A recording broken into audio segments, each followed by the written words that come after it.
자, 오늘 본문 말씀을 중심으로 지금까지 지내온 것, 이런 제목으로 말씀 전하도록 하겠습니다. 이 시간 우리 옆에 분들과 이렇게 인사하도록 하겠습니다. 사랑합니다. 축복합니다. 네. 사랑하시죠? 네. 우리가 잘 나가는 사람, 무언가 일이 잘 풀리는 사람 보면 저 사람 정말 복받은 사람이야 라고 말합니다. 근데 어떤 사람을 보면 하는 일마다 막히고 잘 풀리지 않고 힘들게 살아가는 사람을 보면 저 사람 참 복도 없지, 복도 지지리도 없다라고 말을 합니다. 오늘 본문을 보시면 바울이 얘기하는 복이 나옵니다. 근데 이 복은 우리가 일반적으로 생각하는 그런 복과는 조금 거리가 먼 복이라고 생각할 수가 있습니다. 바울이 느끼고 행복해하는 이 복은 하늘에 속해 있는 신령한 복이라고 말할 수 있습니다. 그래서 이 땅에서 우리가 누리는 복, 돈도 많이 벌고 인맥이 튼튼하고 지위도 가지고 웬만한 권력과 힘으로 행사를 할 수 있는 그러한 세상의 복이 아니라 우리가 정말 소중하게 여겨야 할 복이 무엇인지에 대해서 이야기를 하는데, 그래서 오늘 세 가지 바울이 우리에게 가르쳐주는 복에 대해서 한번 잠깐 살펴보고자 합니다. 첫 번째는 뭐냐 하면 성부 하나님께서 우리에게 예배해 주시는 축복입니다. 자, 우리가 누구로부터 선택받은 것은 참 기쁜 일입니다. 근데 바울이 이렇게 이야기하면 하나님이 택하시고 자녀 삼아 주신 것이 복이라고 말씀하고 있습니다. 사람으로부터 선택을 받잖아요. 집사님 저랑 같이 일해 보시겠습니까? 회사에서도 같이 우리 팀에 들어오라고. 여러분, 이런 이야기를 들으면 왠지 내가 존중받고 인정받는 듯한 느낌을 받게 되죠. 사람의 택함을 받았을 때도 우리는 참 기쁜 일인데, 하물며 전능하신 하나님이 우리를 택하시고 거기에 우리를 자녀 삼아 주셨다. 엄청난 복이 아닐 수가 없을 겁니다. 이 자녀 삼아 준다는 것이 당시에 어떤 의미가 되는지 이해하면 이 복이 얼마나 큰지 다시 한번 생각해 볼 수 있는데, 이 자녀 삼는다라는 말은 그 당시에 양자 삼는 것 같아요. 여러분, 원래 자녀가 되기 위해서는 부모의 핏줄로 태어나야 자녀가 되는 거잖아요. 근데 그 길이 아니라 누군가가 나를 입양해서 그 집에 아들과 딸로 삼는 것, 우리 양자 삼는다 그러잖아요. 이 말의 뜻이 뭐냐 하면 그 가장의 권위 안에 들어가는 겁니다. 그 당시 아버지의 권한은 정말 막강했습니다. 말 그대로 생사여탈권이 아버지에게 있었어요. 심지어 자식을 살릴 수도 있고 죽일 수도 있는 권리가 아버지에게 있었습니다.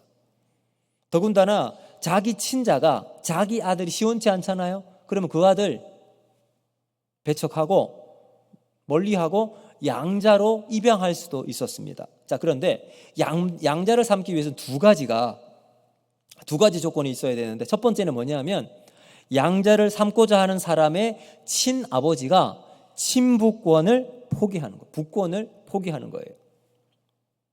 그리고 두 번째는 그냥 그것만 허락받는 게 아니라 실제로 돈을 주고 양자로 사야 합니다. 근데 그걸 한 번만 돈 주는 게 아니라 세 번에 걸쳐서 돈을 주고 사야 이제 정식 양자가 될 수가 있었습니다. 세 번 돈 주고 산다라고 하는 것은 그만큼 이 사람을 나의 양자로 삼겠다고 하는 분명한 결심을 나타내 보이는 거죠. 자, 그래서 요약하면 아버지는 절대 권력을 가지고 있어요. 양자 삼고자 하는 사람을 끝까지 버리지 않겠다는 확인을 받고 양자로 드릴 수가 있게 되는 겁니다. 하나님께서 우리를 양자 삼으셨습니다. 어떤 의미일까요? 하나님이 끝까지 우리를 지키신다는 거죠. 같은 의미를 내포하고 있습니다. 우리 하나님은 영원한 주권을 가지고 계시고 이 세상의 모든 것을 소유하신 분이십니다. 그 절대자이신 하나님, 자녀를 한 번만 삼으시고 우리를 끝까지 책임져 주시는 하나님이십니다. 여러분, 그 같은 복을 우리가 받고 살아가는 거예요.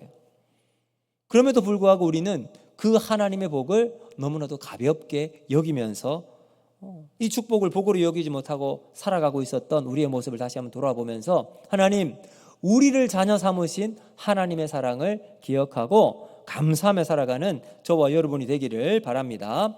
두 번째, 이 복이 뭐냐 하면 바울이 우리에게 전해준 두 번째 복은 성자 예수님께서 우리에게 예비해 주시는 축복입니다. 자, 성부 하나님의 축복은 두 가지라고 얘기했습니다. 택하심과 자녀 삼으심. 하나님께서 직접 우리를 택해 주셨어요. 우리를 픽업해 주셔요. 우리를 픽미업 했습니다. 그리고 자녀 삼아 주신 이게 첫 번째 성부 하나님의 축복입니다. 두 번째 성자 예수님의 복이 뭐냐? 그것은 구속하심과 죄사함입니다. 우리 읽진 않았지만 7절에 나오는데 같이 한번 읽어볼까요? 7절 같이 읽습니다. 시작. 우리는 그리스도 안에서 그의 은혜의 풍성함을 따라 그의 피로 말미암아 속량 곧 죄사함을 받았느니라. 아멘. 자, 여러분 속량이라는 뜻을 알고 계시죠? 속량은 대신해서 구속해 주신다라는 의미입니다. 자, 이 구속이라는 단어는 헬라어에서 두 단어로 사용할 수 있는데 첫 번째는 아고라죠. 두 번째는 루트로시스라는 단어를 사용합니다. 아고라조는 말 그대로 시장에 가서 내가 저거 내 마음에 들어요. 그러면 내가 돈을 주고 사는 거예요. 이걸 아고라조라고 말해요. 물건을 사고 그 값을 제대로 치를 때 아고라조라고 말합니다. 두 번째 루트로시스라는 말은 뭐냐 하면 이것은 되사는 거예요. 팔았다가 다시 그것을 내 것으로 가지고 오는 거예요. 값을 주고. 자, 그래서 오늘 여기에 나오는 이 속량은 루트로시스라는 말을 사용합니다. 근데 예수님께서 우리에게 그냥 돈만 주고 우리 시장에서 많은 물건 제품처럼 우리를 이렇게 값쓰고 산 것이 아니라 예수님은 우리의 죄값을 속량하기 위해서 십자가로 자신의 생명을 대신해서 우리를 사주셨습니다. 그것이 우리가 예수님으로부터 받는 복이라는 거예요. 자, 여러분 이 복이 얼마나 큰가. 여러분 아마 어렸을 때 각 동네에서 보면 구술하거나 제사를 지내는 모습을 아마 자주 목격을 했을 겁니다. 제사나 구슬 지낼 때 보면 주로 집에서 가르고 있는 가축을 잡아서 그 제물로 이렇게 주잖아요. 이 바치잖아요. 그럼 닭을 잡을 때는 닭의 목을 비틀거나 아니면 조금 더 크게 할 때는 돼지를 잡을 때. 제가 어릴 때 한 번은 시골에 갔는데 동네 어르신들이 돼지 잡는 것을 제가 봤습니다. 그래서 그때 돼지 멱다는 소리라는 게 어떤 것이 제가 알 수가 있었어요. 막 돼지를 잡고 잘 모르겠습니다. 그때 아마 뭐 소금을 안에 넣었는지 꼭꼭 묶어놓고 막 하는데 돼지 소리가 막 그 하이톤으로 깨깨 하는데 너무 막 소름이 끼쳤습니다. 그렇게 구술하고 제사를 지내면서도 그리고 자신의 삶은 똑같아요. 변하지 않습니다. 똑같은 옛날 모습 그대로 삶을 살아갑니다. 우리 인간이 변하지 않는 모습을 여실히 보여주고 있습니다. 바울이 역설적이게도 우리에게 이야기해 주는 결론이 뭐냐 하면 사람은 쉽게 변하지 않는다는 거예요. 그런데 변하지 않는 우리 인간의 모습 속에 자신이 변함을 경험합니다. 자신이 변했던 삶을 사람들에게 증거했습니다. 그 변할 수 있는 기점이 뭐죠? 바로 예수 그리스도와의 만남이었습니다. 그래서 고린도서 5장 17절에 이렇게 고백하죠. 우리 같이 한번 읽어보겠습니다. 시작. 그런즉 누구든지 그리스도 안에 있으면 새로운 피조물이라. 이전 것은 지나갔으니 보라 새 것이 되었도다. 아멘. 여러분 예수 그리스도를 만남으로 그는 이전 것에서 새로운 것이 되었습니다. 그리스도 안에서 새로운 피조물로 변화를 경험하게 되었습니다. 빙점을 지은 미우라 아야코라는 일본의 유명한 작가가 있죠. 이 미우라 아야코가 지은 양치는 언덕이라는 책이 있습니다. 그 책에 보면 두 주인공이 나와요. 나오미라는 아주 어여쁜 아가씨가 나오고요. 술 주정뱅이인 요이치라는 한 남자가 나옵니다. 근데 나오미가 술꾼인 요이치와 어떻게 해서 결혼을 합니다. 물론 아버지는 극구 반대했죠. 이 나오미의 아버지는 목사였습니다. 반대를 하고 아무튼 두 사람이 집을 나가서 살았는데 요이치가 몹쓸 병에 걸리고 2년이 지나고 나오미는 다시 집으로 돌아옵니다. 그런데 그녀의 집 대문은 2년 동안 활짝 열려 있었습니다. 아버지가 나오미가 돌아오기를 기다리고 있었던 거죠. 그녀가 집에 들어왔을 때 아버지는 나오미를 꾸중하는 것이 아니라 마치 그녀가 자기 딸이 외출하고 돌아온 것처럼 이렇게 이야기하는, 나오미 인제 왔느냐 하고 그냥 평소처럼 맞이한 거예요. 반갑게 맞이해 주었습니다. 그리고 그녀가 집으로 들어올 때 요이치도 같이 들어와요. 병든 몸을 이끌고. 그리고는 자신의 삶을 반성하고 그냥 방 구석에 처박혀서 그림만 그리고 있었습니다. 요이치의 직업은 화가였거든요. 자, 그렇게 요이치는 방 구석에서 매일 그림만 그렸어요. 그림을 그리는데 보여주지 않아요. 하얀 천으로 자신의 그림을 항상 덮어놓았습니다. 그런 그에게 요이치가 예전에 만났던 여인 중에 한 명이 전화가 왔습니다. 전화가 와서는 보고 싶다고 이야기를 한 거예요. 요이치는 이제 완전히 변화된 삶을 살았습니다. 새로운 삶을 살겠다고 작정을 하고 그녀의 요구를 거절을 했지만 그녀는 끈질기게 계속 요청을 했습니다. 그래서 요이치는 그래, 내가 딱 한 번만 만나서 너와는 절대 만나지 않는다라고 하는 이야기를 해주기 위해서 만나러 가요. 근데 이번에는 그녀가 요이치에게 술 한 잔을 권해요. 안 먹겠다고 했지만 완강하게 요구를 해서 그래, 딱 한 잔만 마시자 했는데 알고 보니 이 여자가 그 술에 수면제를 타놓은 겁니다. 그것도 모르고 그 잔을 마셨던 요이치는 그 잔을 마시고는 그녀의 손을 뿌리치고 거리로 나섭니다. 근데 수면제로 인해서 졸음이 오는 상태에 길바닥에 누워서 차가운 바닥에 있다가 결국은 동사에서 죽고 말았습니다. 그럼 나오미는 그냥 얼떨결에 남편을 잃어버렸고 그녀가 떠나보낸 그 자리에 과연 어떤 그림을 그렸을까? 하얀 천으로 덮어놓았던 그 캔버스를 다시 열어보았습니다. 그 그림에는 어떤 남자가 십자가 아래에 엎드려 울고 있는 모습이 있고요. 그리고 그 머리 위에 예수님의 눈물 방울 한 방울이 떨어지는 그림이었습니다. 요이치를 그렇게 변화되게 만들었던 것은 바로 예수 그리스도였다는 것을 간접적으로 그림을 통해 이야기하고 싶었던 겁니다. 여러분, 우리는 우리의 삶을 냉정하게 되돌아보면 예수님 앞에서 우리 얼굴을 들지 못할 때가 참 많이 있습니다. 그럼에도 불구하고 그 예수님은 오늘도 우리를 위해 울고 눈물방울을 우리 머리 위에 흘려주십니다. 그런 예수님이심을 알고 그분 안에 우리가 있기만 하면 우리는 새로운 피조물로 변화되어 주님 안에서 하나님이 주시는 은혜를 누리게 될 줄로 믿습니다. 우리의 끈질긴 죄악으로부터 우리를 구속하시고 내가 진 모든 죄를 깨끗하게 씻어주신 그 예수님, 오늘도 그 예수님이 오늘도 우리와 함께 하실 줄로 믿습니다. 여러분, 그러므로 그 예수님은 우리에게 무엇과도 비교할 수 없는 하나님이 주신 위대한 복인 줄로 믿습니다. 그리고 마지막 세 번째, 바로 성령님이 우리에게 예배해 주신 축복인데요. 이것은 첫 번째, 성부 하나님은 택하심과 자녀 삼아 주심이 복이었습니다. 두 번째, 성부 예수님은 성자 예수님은 구속하심과 죄 사함이었습니다. 그럼 마지막 세 번째, 성령님의 복은 뭐냐? 인치심과 보증하심입니다. 자, 우리 13절과 14절 말씀인데 우리 같이 한번 읽어보겠습니다. 시작. 그 안에서 너희도 진리의 말씀 곧 너희의 구원의 복음을 듣고 그 안에서 또한 믿어 약속의 성령으로 인치심을 받았으니 이는 우리 기업의 보증이 되사 그 얻으신 것을 속량하시고 그의 영광을 찬송하게 하려 하심이라. 아멘. 여기 보면 인친다라는 말이 나오죠. 인친다는 게 뭘까요? 말 그대로 도장 찍는 거예요.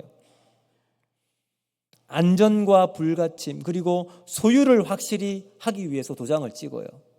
계약서를 찍을 때 항상 우리가 도장을 찍지요. 아파트 계약을 할 때 도장을 찍고 또 내 가게를 만들 때 그곳에 도장을 찍어서 확인을 합니다. 그러니까 이 도장 찍는다는 것은 성령님이 우리의 인생의 도장이 되는 거예요. 성령이 우리를 탁 도장 찍는다. 하나님의 것으로 인정한다는 말이죠. 하나님이 우리의 영혼을 책임져 주시겠다. 끝까지 함께 해주시겠다는 명확한 확인 도장이에요. 보증도 같은 의미죠. 근데 이 보증은 헬라어로 아라본이라는 단어를 사용합니다. 이 아라본은 영어의 다운 페이먼트. 지금 우리는 아파트 1차, 2차, 3차 중도금이 있죠. 그 중에 제일 많은 가격의 중도금을 이 아라본이라고 말합니다. 이제 우리가 3억짜리 아파트를 산다. 그러면 그 중에 1억 원의 중도금을 납부할 때 우린 아라본이라는 단어를 사용할 수 있습니다. 그러니까 하나님께서 우리를 위해서 보증해 주시는 거예요. 이 땅에 우리가 살아가는 동안 성령님께서 다운 페이먼트, 중도금을 미리 탁 지불하는 거예요. 중도금의 뜻이 뭐죠? 이 아파트는 이제 이 사람 겁니다 라고 약속해 주는 거죠. 반드시 산다는 보증의 의미가 여기에 들어가 있습니다. 성령님께서 우리를 위해서 이 중도금을 내어주셔서 보증해 주시는 거예요. 확실하다는 의미겠죠. 자, 여러분, 이 보증을 지불한 이 중도금이 뭘까요? 십자가의 보혈입니다. 예수님의 보혈로 우리의 모든 죄값을 깨끗하게 씻어주시고 하나님의 것이라고 보증해 주시는 거죠. 죽음으로 보증한다는 것, 그만큼 이 영혼이 내가 끝까지 책임진다, 내가 사랑하는 존재임을 우리에게 이야기해 주고 있습니다. 그러므로 여러분, 성령님께서 우리를 인치시고 보증해 주시니 우리가 하나님을 찬양하지 않을 수가 없겠지요. 그래서 여러분, 로마서 8장 35절과 37절은 우리에게 이렇게 말을 합니다. 우리 같이 한번 읽어보겠습니다. 시작. 누가 우리를 그리스도의 사랑에서 끊으리요? 환난이나 공고나 박해나 기근이나 적신이나 위험이나 칼이랴. 기록된 바 우리가 종일 주를 위하여 죽임을 당하게 되며 도살당할 양같이 여김을 받았나이다 함과 같으니라. 그러나 이 모든 일에 우리를 사랑하신 이로 말미암아 우리가 넉넉히 이기느니라. 아멘. 어떻게 이야기하죠? 우리 하나님이 이만큼 사랑해 주시고, 그래서 우리를 사랑하신 이로 말미암아 우리가 이 세상을 넉넉하게 이기느니라. 매사에 우리가 하는 일마다 넉넉하게 이기게 하시는 능력과 힘을 누가 주시죠? 성령님이 주십니다. 그 성령의 능력을 힘입어 우리가 오늘 이 땅을 살아갈 수 있게 됩니다. 근데 우리의 모습을 한번 돌아보면 때때로 내 인생이 왜 이렇게 막 컬렁하고 뭔가 좀 너덜너덜한 인생을 살아가는지, 어쩌면 내 인생이 왜 이 모양 이 꼴인가 라는 생각이 들 수도 있을 겁니다. 그럴 때마다 우리를 다시 한번 우리에게 하나님이 주신 축복을 생각하고 우리가 다시 한번 예수님의 은혜 가운데 깊이 들어가서 예수님 만나서 나의 존재가 어떤 존재인지 다시 한번 확인하며 하나님이 주신 축복을 상기하며 살아가는 저와 여러분이 되면 좋겠습니다. 그럴 때 하나님은 우리의 존재가, 야, 너 보니까 다른 사람들 확실히 달라서 내가 너를 특별히 내 자녀 삼겠다, 지위가 많고 높은 자리에 있고 영향력이 커서 내가 너를 다른 사람들과 높은 위치에 있게 내가 선택하는 것이 아니라 그저 하나님의 은혜로 우리를 선택해 주신 것에 대해서 우리는 감사하며 주어진 하루하루 주님 은혜 가운데 살아가야 할 줄로 믿습니다. 그러므로 하나님이 나를 사랑하신 것 기억하고 오늘도 우리의 삶 속에 한 걸음걸음마다 주님의 이끄심을 소망하면서 한 주간도 살아가서 승리하는 우리 모두가 되기를 주님의 이름으로 축복합니다. 기도합니다.